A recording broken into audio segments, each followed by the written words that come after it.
In this video, I'll be sharing with you what I've learned in silence. Wait, I don't think that's maybe the best thing to do. I have a better idea. Why don't I take you with me as I spend 36 hours in silence? Let's go. Wherever you are. I'm afraid of being kidnapped. Whomever you are. Terrible happens to him, that's out of his control. Whatever is going on around you. I'm fearful of my husband. And with all the thoughts going on in your head, you too can find the peace that comes from stillness. You simply need to sit down and search within. All right, I'm on the road now, heading to Santa Barbara. I'm gonna be doing 36 hours in silence.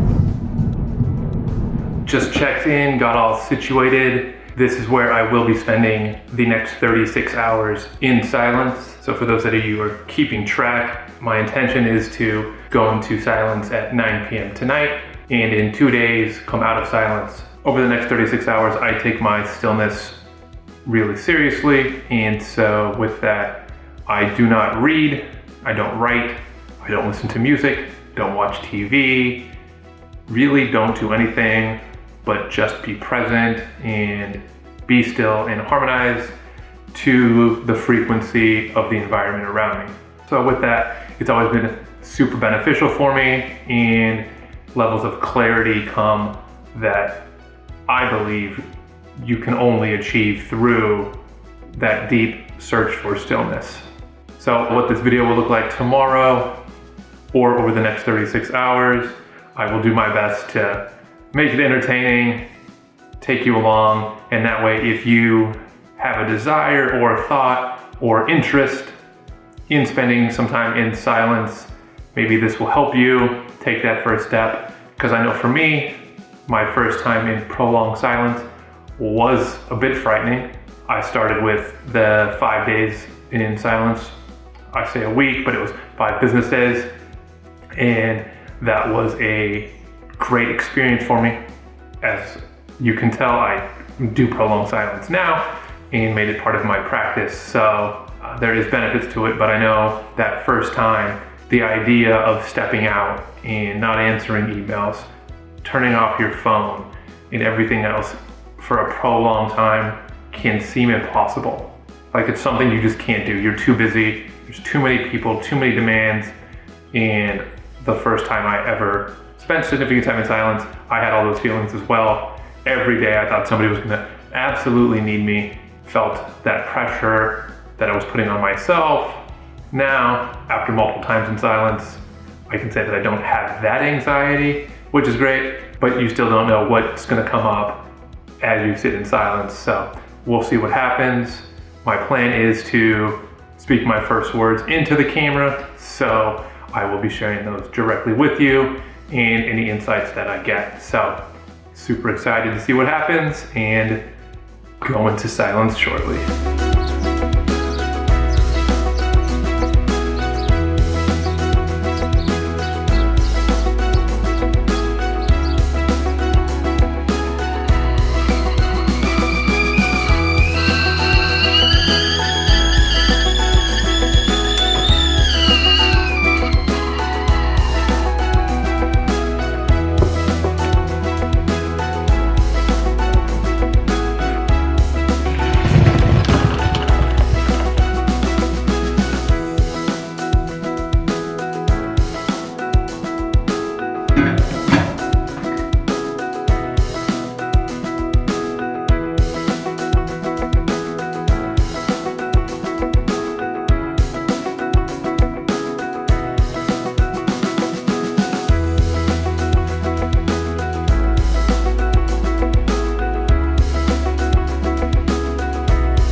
It's 9 o'clock.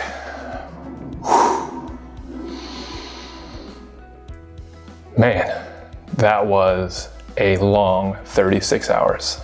I don't know if you guys could tell in the video from yesterday, but I was exhausted. Yeah, didn't sleep the first night, which was interesting in good and bad matter.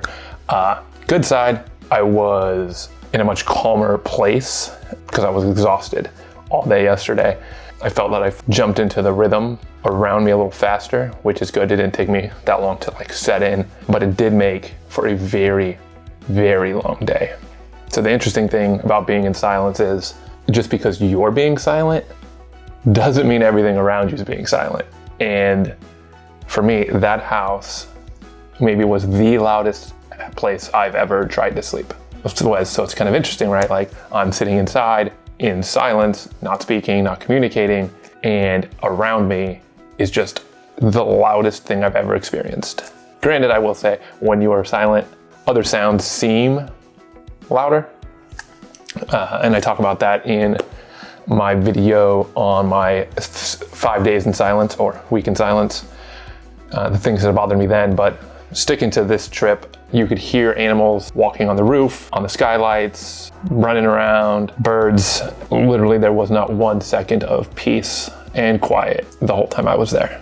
Kind of conundrum of me being in silence and going away to be in silence. And at the same time, I went to somewhere probably louder than where I usually spend my time. I guess that is my first lesson, is that just because you're in silent or you're being still or you're coming from that authentic place doesn't mean that everybody else is going to. They're not gonna understand it. They're not gonna change their behavior for you. They're going to do what they do.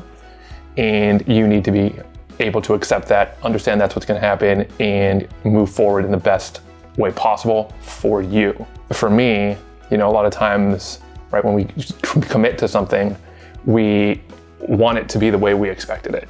And while I try not to have expectations of, my 36 hours in silence, I mean, at the back of my head, I did have some expectations, right? It was gonna be quiet, peaceful, it'd be serenity, and I was just gonna be able to sit there and really just take it all in. And in actual, practice, that's not what happened. Although, when I woke up yesterday morning, I was like, you know what, calling it quits. I'm done. I'm going home. Because of you and creating this film, I actually decided to stay, which is interesting because, doing this by myself was actually harder than doing it in a group setting. And maybe it's because of the environment, but either way, thanks to you, I actually stayed and committed. In a group setting, right? You have other people around, you see them, you're going through it together, and it seems more like a group or community, if you will. And so you're all moving forward together. Being out by myself, I had no one to lean on, nothing to help me with that. It's just your perseverance, your drive, your commitment to do it. And so, again, thank you for watching and helping me stay committed. When I woke up, it was tough, and I'm sure you see it in the video, I look exhausted. But even then, I really sat in, leaned into the environment, leaned into what was going on, and meditated in hour sessions 3 times yesterday. I had really good meditations, really sank in and cleared a lot of energy, which was kind of the reason of going, setting in deeper intentions and really getting to that place of stillness that, I'm seeking. So the other thing that I realized in silence was that we can't let the outside in. And what I mean is, right, I was sitting in there, a lot of noise outside, a lot of turbulence, just kind of, while in nature, it was reminiscent of the society we live in today, right? There's a lot of noise, a lot of commotion, anger, everything kind of coming at you. And you need to be able to keep your space, hold space for yourself, and stay calm on the inside. And while I know that intuitively, and I'm sure you do too, to actually sit and have nature explain that to you for 36 hours in a way that is very subtle, right? No one's telling you it, you're just feeling it. I realized probably this year I've let too much of the outside in and really spent this 36 hours the last couple days letting that out and holding space for myself and really allowing what's happening outside to happen outside, but staying centered and authentic and real and just holding that space for myself. And I encourage you to hold space for yourself as well.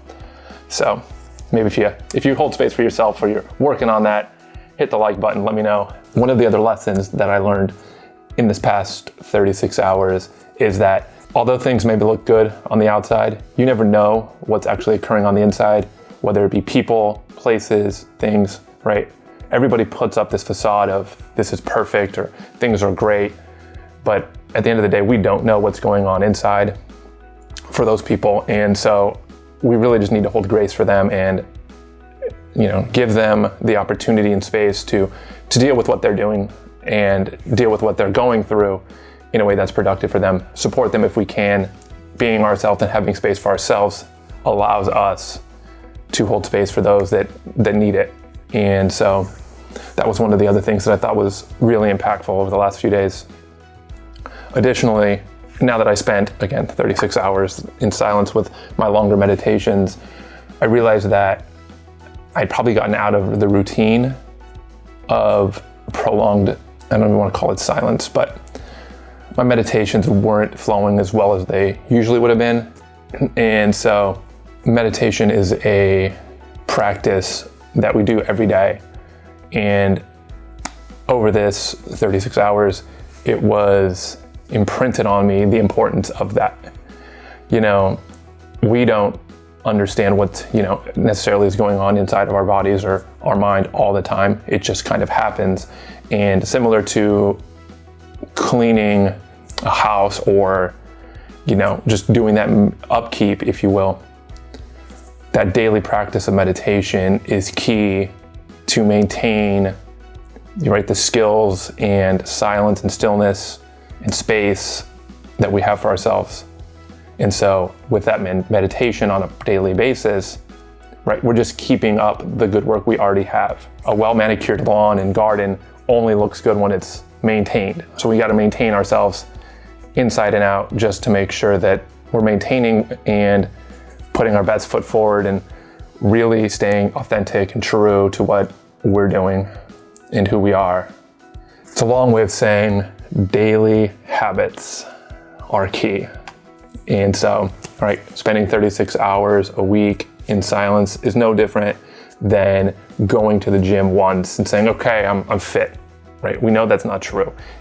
You need to put in the daily work and, prolonged time, effort, and that's how you get the change.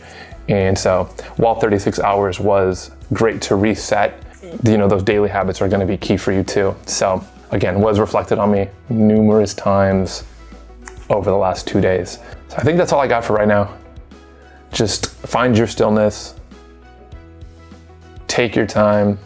You don't need to meditate for 3 or 4 hours a day or spend 36 hours in silence. Just start with what you can do and start building. Just like I said, that daily practice. If you found this useful, please hit the subscribe button.